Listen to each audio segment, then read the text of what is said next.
I've left him speechless, or we're living in a pandemic with Zoom. Okay, wait, go ahead. Sorry, we missed you for a minute, but I think we got your signal back up. Sorry about that. I think we know that there were plans to storm the Capitol.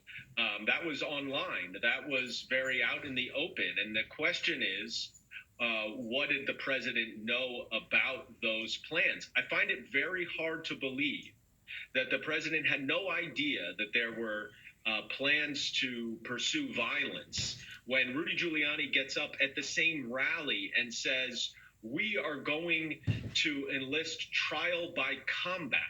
What does that mean? That is not law and order. That's not something that Rudy Giuliani, a former U.S. attorney, would ever have said. There is no trial by combat. That is an act of violence. That's an incitement of violence. So the question then just becomes, what is the knowledge of the president? And it's very hard. I think there's a very good circumstantial case to be made, even based on what we know.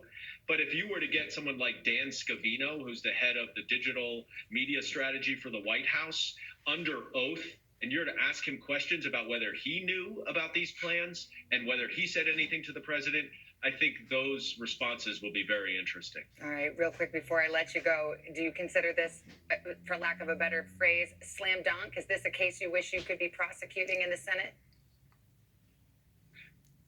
Certainly, I think this is a case that any American should wish to pursue because it is functionally a anti-democratic coup that the president has been trying to orchestrate through lies and misinformation. I think the Republicans, as you saw today, 10 voted for impeachment. I think it's going to be a very, very different story over in the Senate as well, which is always a little bit more removed.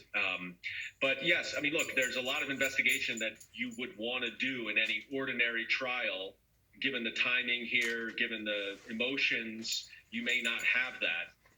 But this was an act that is unconscionable in our democracy, and the president should be held accountable.